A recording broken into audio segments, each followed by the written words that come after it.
जय हिंद। आइए हम लोग प्रमुख आंदोलन, घटना एवं समझौते के बारे में जानते हैं।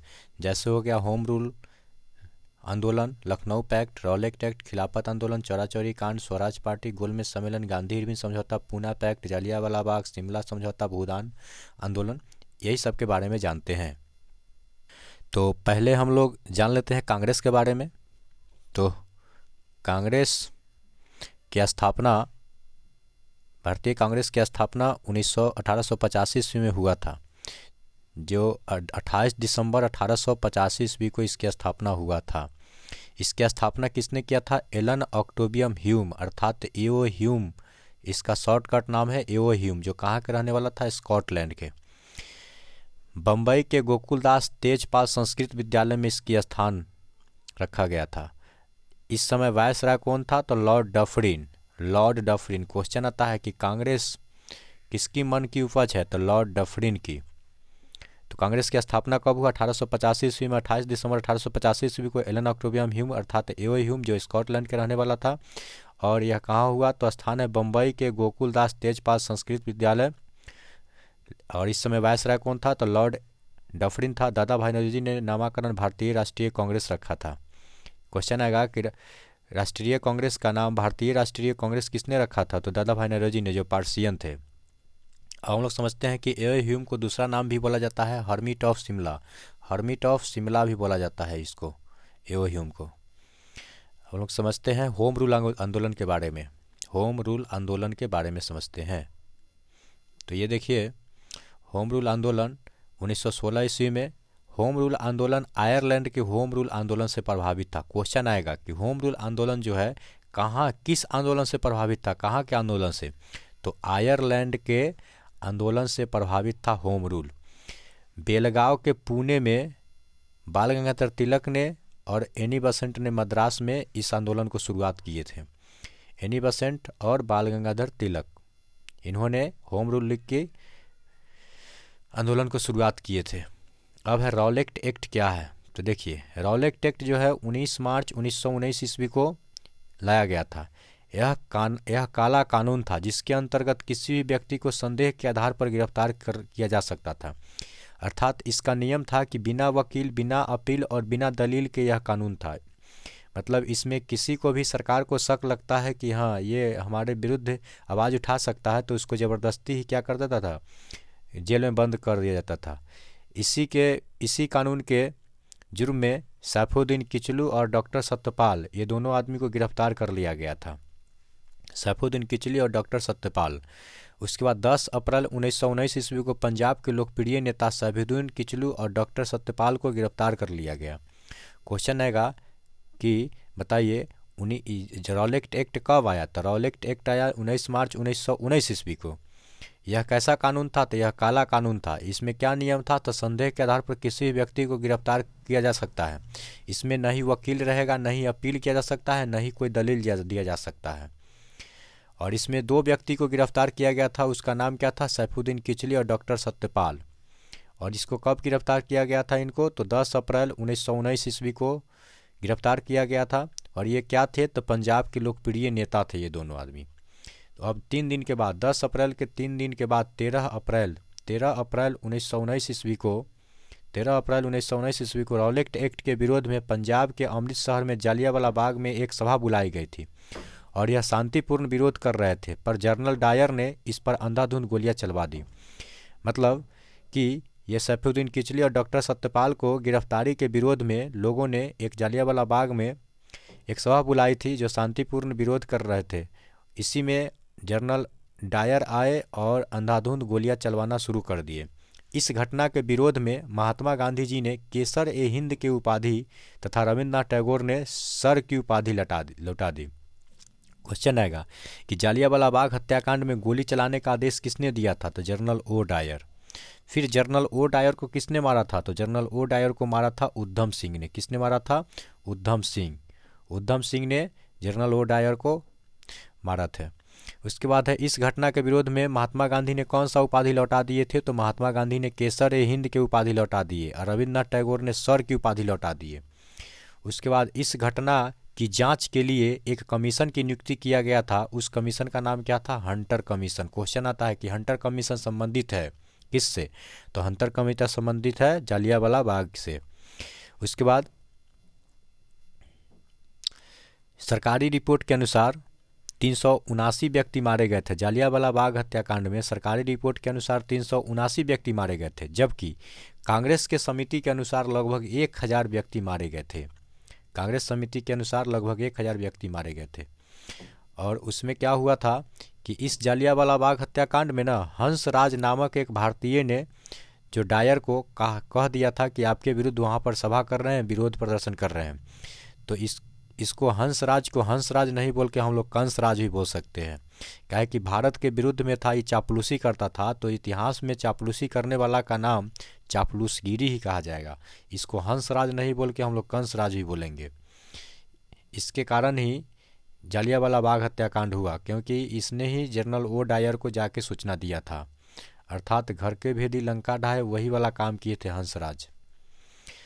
तो आप लोग समझ गए कि जालियांवाला बाग हत्याकांड से विक्षुब्ध होकर महात्मा गांधी ने केसर हिंद की उपाधि और रविन्द्रनाथ टैगोर ने सर की उपाधि लौटा दिए थे। और यह घटना कब घटा था? तो 13 अप्रैल 1919 ईस्वी को। कहाँ घटा था? तो अमृतसर के जालियांवाला बाग में। अमृतसर कहाँ है? पंजाब में है। पंजाब को क्या बोला जाता है? 5 नदियों का भूमि बोला जाता है। क्वेश्चन आएगा कि जनरल ओ डायर को जालियांवाला बाग हत्याकांड में सहायता किसने किया था? तो हंसराज ने, जो एक भारतीय था। अब है खिलाफत आंदोलन क्या है? तो देखिए, खिलाफत आंदोलन भी 1919 में ही शुरू किया गया था। खिलाफत आंदोलन तुर्की में खलीफा पद के समर्थन में ब्रिटेन के खिलाफ आंदोलन था।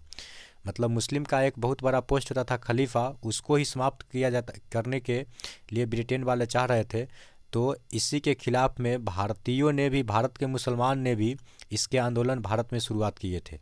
तो भारत में खिलाफत आंदोलन की शुरुआत किसने किए थे? तो इसका आंसर आता है कि अली बंधु ने। तो अली बंधु कौन थे? तो एक थे शौकत अली और एक थे मोहम्मद अली। समझ गए? भारतीय खिलाफत आंदोलन की शुरुआत किसने किए थे? तो अली बंधु। अली बंधु कहने का मतलब क्या? दोनों भाई थे, एक का नाम था शौकत अली और एक का नाम था मोहम्मद अली। फिर नेक्स्ट है सविनय अवज्ञा आंदोलन। सविनय अवज्ञा आंदोलन, उससे पहले हुआ था क्या? असहयोग आंदोलन। असहयोग आंदोलन। तो असहयोग आंदोलन में क्या था कि असहयोग आंदोलन में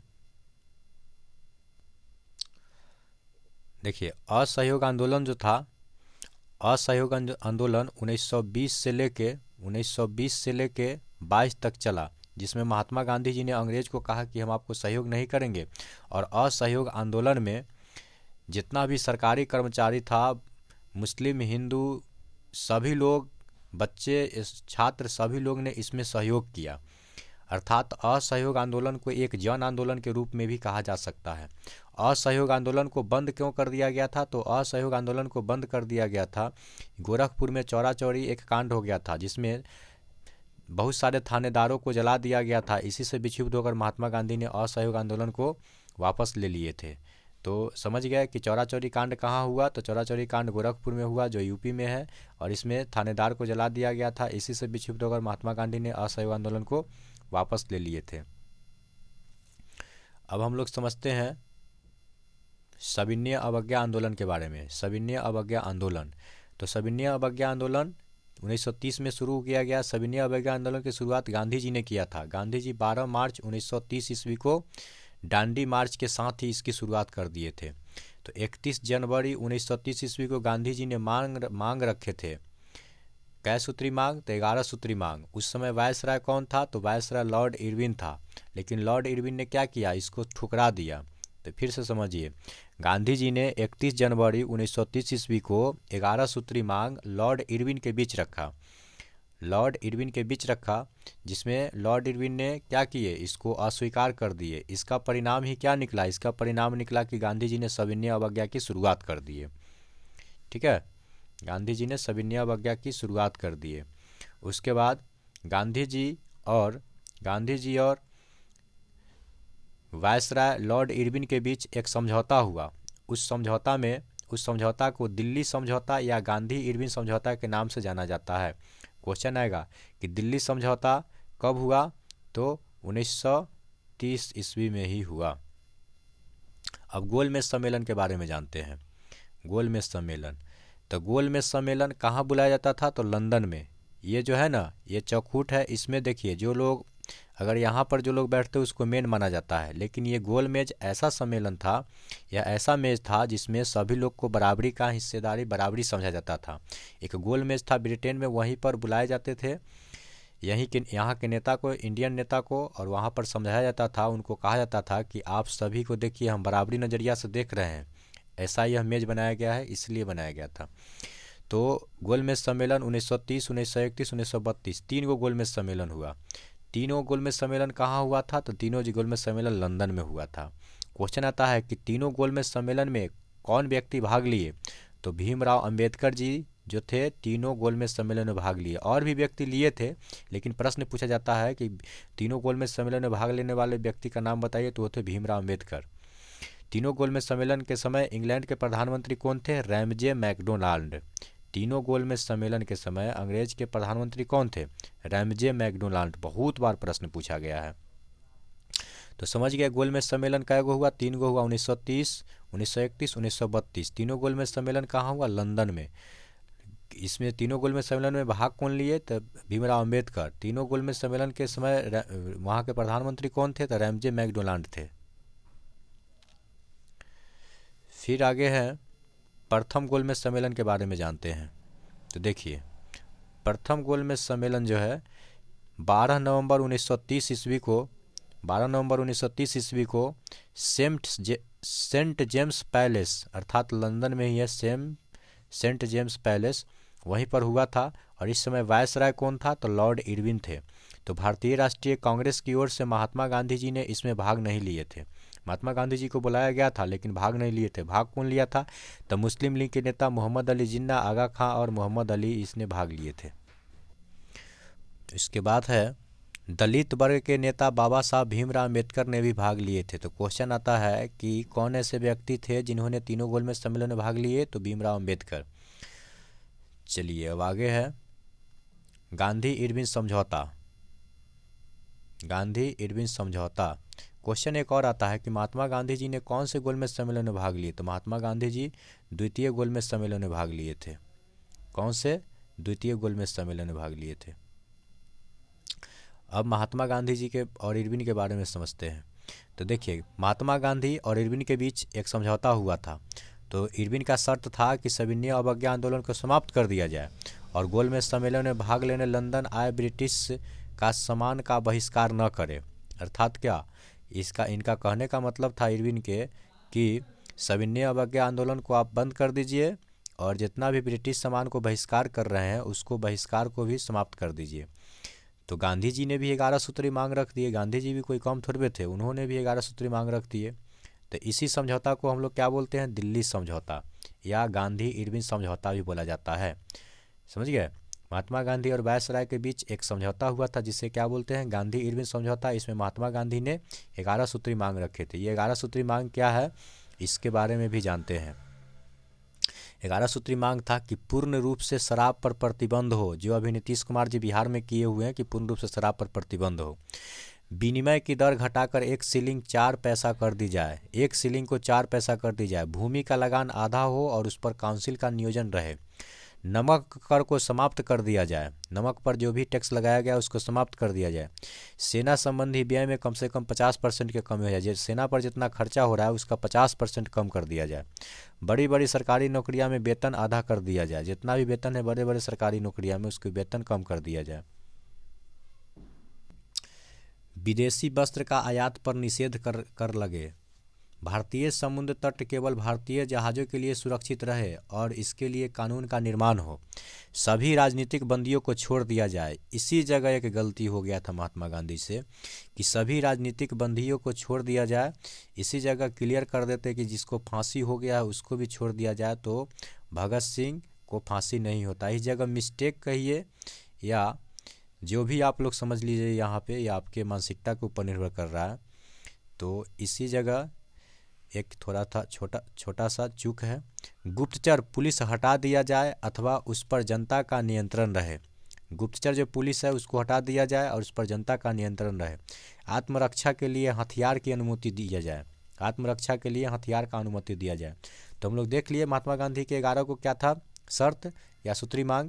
तो देखिए पहला है प्रतिबंध, शराब पर प्रतिबंध लग जाए, सीलिंग के 4 पैसा कर दिया जाए और लगान आधा कर दिया जाए, नमक पर टैक्स हटा लिया जाए, सेना पर जितना खर्चा हो रहा है उसका 50% कमी कर दिया जाए, सरकारी नौकरियां में वेतन को आधा कर दिया जाए, विदेशी वस्त्र को आयात पर निषेध लगा, भारतीय समुद्र तट पर केवल भारतीय जहाज के लिए सुरक्षित रहे और इसके लिए कानून बने, भारतीय राजनीतिक बंदियों को छोड़ दिया जाए, गुप्तचर पुलिस को हटाकर उस पर जनता का नियंत्रण कर दिया जाए, और अगला था कि आत्मरक्षा के लिए हथियार रखने के लिए अनुमति दे दिया जाए।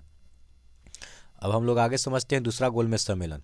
अब गांधी जी जाते हैं दूसरा गोलमेज सम्मेलन में 7 सितंबर 1931 ईस्वी को सेंट पैलेस जो लंदन में है वहीं पर। इस समय कौन थे वायसराय? तो इस समय थे लॉर्ड लिनलिथगो। उस समय कौन थे? तो उस समय लॉर्ड इरविन था, इस समय लॉर्ड लिनलिथगो है। याद रखिएगा, बहुत बार पूछा गया है कि दूसरा गोलमेज सम्मेलन के समय वहाँ के वायसराय कौन थे? तो लॉर्ड लिनलिथगो थे। और मुस्लिम सम्मिलित सदस्य कौन कौन थे? तो मुस्लिम लीग की ओर से कौन थे? मोहम्मद अली जिन्ना। मोहम्मद अली जिन्ना को क्या बोला जाता है? पाकिस्तान के राष्ट्रपिता बोला जाता है। दलित वर्ग से संबंधित कौन थे? तो भीमराव अम्बेडकर। ये तीनों गोलमेज सम्मेलन में भाग लिए थे बाबा साहब भीमराव अम्बेडकर। कांग्रेस के ओर से कौन थे? महात्मा गांधी जी। अब आगे है गांधी जी वहाँ गए थे किस चीज़ से? तो वहाँ गए थे GSS राजपुताना जहाज में से लंदन आए थे। क्वेश्चन बहुत बार पूछा गया है कि गांधी जी लंदन गए तो कौन से जहाज़ से गए थे? तो SS राजपुताना जहाज़ से गए थे। फ्रैंक मॉरेंस ने गांधी जी को अर्धनग्न फकीर कहा था, और एक और व्यक्ति ने कहा था विंस्टन चर्चिल ने भी महात्मा गांधी को अर्धनग्न फकीर बोला था। अब है तीसरा गोलमेज सम्मेलन इंपॉर्टेंट नहीं है, 1932 ईस्वी में लंदन में हुआ था। कांग्रेस के बहिष्कार के कारण सम्मेलन असफल रहा। कांग्रेस के बहिष्कार के कारण ही सम्मेलन असफल रहा। तो तीनों गोलमेज सम्मेलन हो गया। अब आगे आते हैं पूना समझौता 1932 ईस्वी में। पूना समझौता 24 सितंबर 1932 ईस्वी को यरवदा जेल में जो पुणे में है महात्मा गांधी और भीमराव अम्बेडकर के बीच हुआ था। इसमें क्या कहा गया था? तब भीमराव अम्बेडकर के द्वारा कहा गया था कि विधानमंडल में दलित वर्ग के लिए सुरक्षित सीटों को 18% बढ़ा दिया जाए और प्रांतीय विधानमंडल में दलित वर्ग के लिए सीटें 71 से बढ़ाकर 148 कर दिया जाए। वो भीमराव अम्बेडकर और गांधी जी के बीच यह समझौता हुआ था जिसका नाम क्या है? पूना समझौता। 24 सितंबर 1932 ईस्वी को कहाँ हुआ था? यरवदा जेल में। यरवदा जेल कहाँ है? पूना में है। अब है पाकिस्तान की मांग। 24 मार्च 1940 ईस्वी को लाहौर अधिवेशन में मुस्लिम लीग ने पाकिस्तान की मांग कर दी।